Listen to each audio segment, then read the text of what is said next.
तो जैसा कि हमने पिछले एपिसोड में देखा था कि लुओ फैंग की फाइट वेनरेबल तियांग चैंग से हो रही थी, जहां पे लुओ फैंग को पता चलता है कि इस वेनरेबल तियांग चैंग के पास सुवु विंग्स का एक हिस्सा मौजूद है।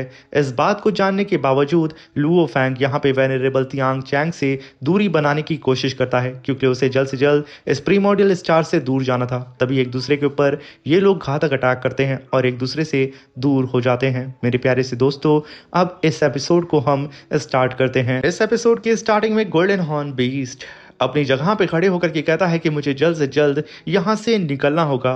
ये कहने के साथ गोल्डन हॉर्न बीस्ट अपनी डिवाइन पावर को बर्न करना स्टार्ट कर देता है और तुरंत वहां पे golden thread Arora mirror domain को समन करता है। अब पीछे की तरफ से वो venerable Tiang Chang Luo Fang के ऊपर अटैक करने के लिए आ रहा था, मगर सडन वो लुओ फैंग के डोमेन के अंदर ट्रैप हो जाता है और लुओ फैंग उससे काफी दूर निकल चुका था। मगर तभी वहां पे तियांग चैंग अपनी सुवु विंग्स की पावर का इस्तेमाल करके लुओ फैंग के डोमेन को डिस्ट्रॉय कर देता है और चिल्लाते हुए कहता है कि डरपोक, भागना बंद कर, अगर हिम्मत है तो रुक, मैं अभी आ रहा हूं तुझे जान से मारने के लिए। मगर इस समय golden horn beast venerable Tiang Chang की पकड़ से काफी दूर निकल चुका था। वहीं पे हम बबाता को देखते हैं, जो कि लुओ फैंग की वर्ल्ड रिंग के अंदर उस गोल्डन थ्रेड अरोरा मिरर से खेल रही होती है और अपनी असिस्टेंट को वहां पे बुली कर रही होती है। तभी लुओ फैंग कहता है कि अभी मुझे नदर सी क्लोन से सेपरेट होना होगा।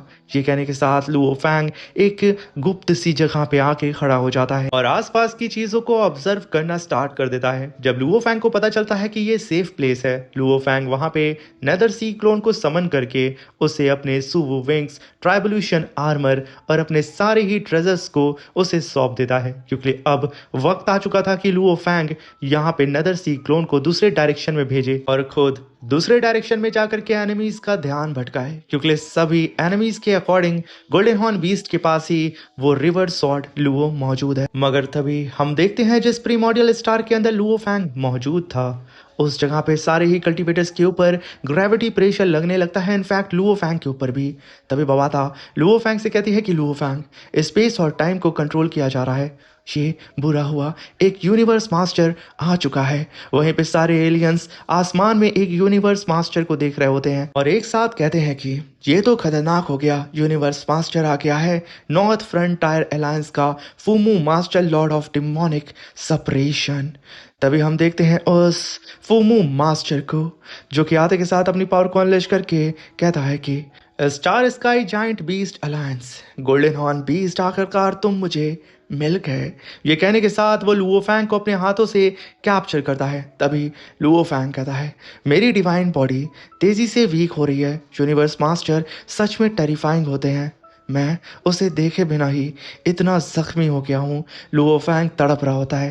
तभी वहाँ पे फूमू मास्टर कहता है कि गोल्डन हॉर्न बेस्ड, तुम वही हो ना जो 8 हाई लेवल यूनिवर्स वेनरेबल के कंबाइंड अटैक से बिना एक स्क्रैच के बच गया था, और मैंने तो सिर्फ यहाँ पे स्पेस और टाइम को मैनिपुलेट किया है और तुम जख्मी हो गए।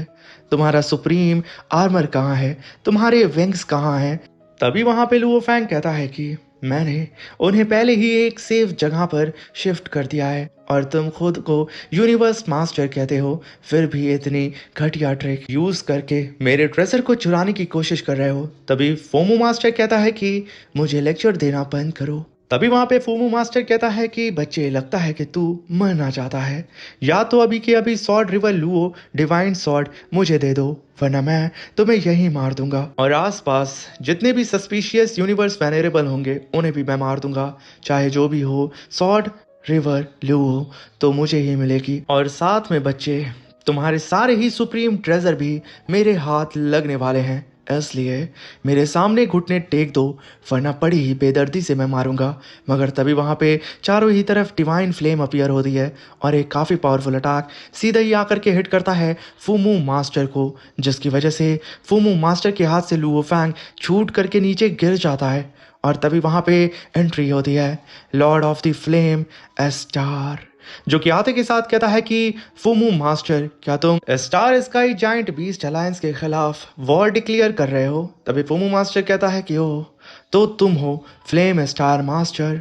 तभी फ्लेम स्टार मास्टर कहता है, अब ये हमारे स्टार स्काई जाइंट अलायंस का मेंबर है और जब तक मैं यहाँ हूँ तुम इसे छू भी नहीं सकते हो। तभी फूमू मास्टर कहता है, बेकार की बातें मत करो, तुम मुझे रोक नहीं सकते, मगर मैं यहाँ पे स्पेस और टाइम को कंट्रोल करके तुम्हें रोक सकता हूँ। और नॉर्थ फ्रंटायर अलायंस ने पहले ही अपना प्लान चालू कर दिया है। गोल्डन हॉर्न बीस्ट के आसपास अब भागने का कोई रास्ता ही नहीं है। ये कहने के साथ फूमू मास्टर ने अपने सारे ही नॉर्थ फ्रंटायर अलायंस के मेंबर्स को आदेश दे दिया था कि वो जा करके गोल्डन हॉर्न बीस्ट को चारों ही तरफ से घेर करके उसे जान से मार दें। ये देख करके यहाँ पे फ्लेम स्टार मास्टर गुस्से में कहता है, एक ट्रेजर जिसके लिए जूनियर लड़ रहे हैं और एक यूनिवर्स मास्टर उस जूनियर को हंट करने के लिए चुपके से साजिश रच रहा है, तुम्हें ज़रा भी शर्म नहीं आ रही है। तभी फूमू मास्टर कहता है कि अपनी सांस बचा कर रखो, इस विशाल यूनिवर्स में सिर्फ पावर ही मैटर करती है। अब यहाँ पे ये दोनों ही यूनिवर्स मास्टर आपस में बहस कर रहे होते हैं, मगर तभी वहाँ पे 1000 ट्रेजर रिवर अपीयर होती है। अब यहाँ पे ये दोनों ही यूनिवर्स मास्टर पावर की बात कर रहे थे तो उन लोगों के सामने उनके पापा आ चुके थे, केओस सिटी लॉर्ड। उन्हें देख करके यहाँ पे वो दोनों ही हैरान हो जाते हैं और वहीं पे लुओ फैंग दबी आवाज में कहता है कि टीचर। वहीं पे लुओ फैंग को मारने के लिए जितने भी कल्टीवेटर आगे बढ़े थे वो सब के सब जमीन पे जाके धूल चाट रहे होते हैं। तभी वहां पे क्यूरियोसिटी लॉर्ड कहते हैं कि मुझे उम्मीद नहीं थी कि यहाँ दो यूनिवर्स मास्टर एक साथ आ जाएंगे। तभी फूमू मास्टर कहता है कि क्यूरियोसिटी लॉर्ड। तभी वहां पे फ्लेम स्टार मास्टर कहता है, क्यूरियोसिटी लॉर्ड, आपका दर्जा सबसे ऊपर है। इतने महान स्टेटस होने के बाद क्या आप सच में सिर्फ एक यंगस्टर का ट्रेजर चुराने के लिए यहाँ आए हैं? अगर तभी वहां पे फूमू मास्टर कहता है कि फ्लेम स्टार मास्टर, मैं तो यहाँ पे आया हूँ, मगर क्यूरियोसिटी लॉर्ड के मेथड कितने खौफनाक हैं ये सब जानते हैं, स्पेशली इनका 1000 ट्रेजर रिवर। ये कहने के साथ वो वहां से जाते हुए कहता है कि नॉर्थ फ्रंटायर अलायंस को इस बार नुकसान उठाना पड़ेगा। मैं यहाँ से निकल रहा हूँ। सॉर्ड रिवर लुओ फ्रेगमेंट, अब तुम दोनों खुद डिसाइड करो आखिर उसे कौन लेगा। तभी वहां पे फ्लेम स्टार मास्टर कहता है कि क्यूरियोसिटी लॉर्ड, मैं यहाँ पे आपसे तहे दिल से निवेदन करता हूँ कि आप हमारे star sky giant beast alliance का सम्मान रखें और प्लीज़ पीछे हट जाएं। तभी वहां से पीछे से फूमू मास्टर हंसते हुए कहता है कि क्या बकवास है, यहाँ पे अगर क्यूरियोसिटी लॉर्ड आए हैं तो वो बेवजह इतनी दूर तो नहीं आए होंगे ना। ये कहने के साथ वो यहाँ पे उस फ्लेम स्टार मास्टर की बेइज्जती कर रहा था, मगर तभी वहां पे क्यूरियोसिटी लॉर्ड कहते हैं कि फ्लेम स्टार मास्टर, जब तुमने खुद रिक्वेस्ट किया वो भी इतने अच्छे तरीके से, तो ठीक है, मैं इस मामले से दूर रहता हूँ। होंग अलायंस के सब मेंबर्स पीछे हट जाओ, गोल्डन हॉर्न बीस्ट को अकेला छोड़ दो।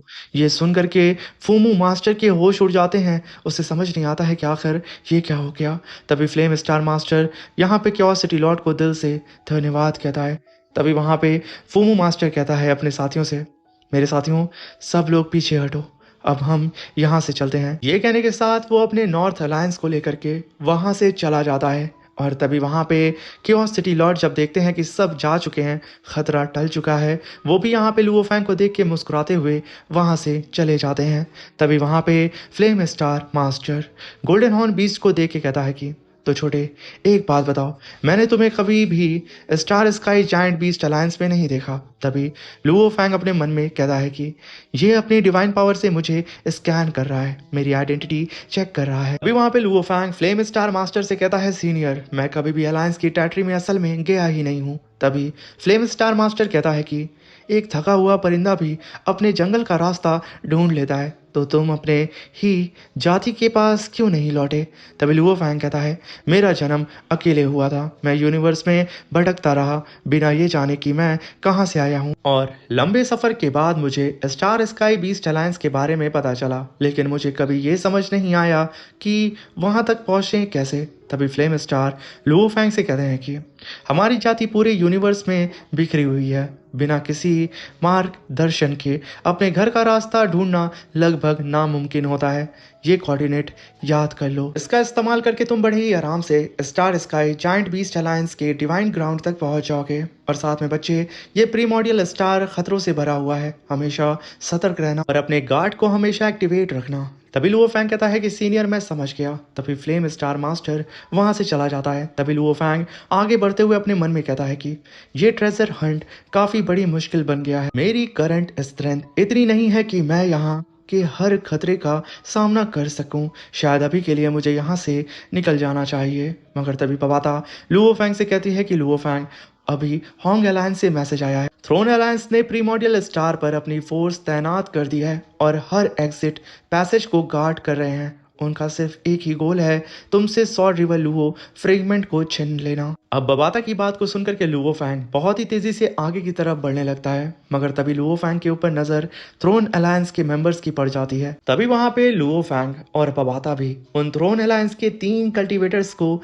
नोटिस कर लेते हैं, जो कि बहुत ही तेजी से लुओ फैंग की तरफ बढ़े रहते हैं। तभी लुओ फैंग कहता है कि थ्रोन अलायंस के ये मेंबर्स असल में टॉप टायर क्लैन के मेंबर्स नहीं हैं, लेकिन इन्हें हल्के में लेना सबसे बड़ी गलती होगी। इनके पास पहले से ही स्वॉर्ड रिवर लुओ का कंपास है और ऑब्वियसली ये बाकी के पीस पाने के लिए किसी भी हद तक जा सकते हैं। लेकिन अफसोस, इनका प्लान अब टूटने वाला है, क्योंकि मैंने अपने सारे ही ट्रेजर्स को अपने नेदर सी क्लोन को दे दिया है। अब यहाँ सिर्फ एक ऐसी बॉडी बची है जिसे मैं कभी भी रीजनरेट कर सकता हूँ।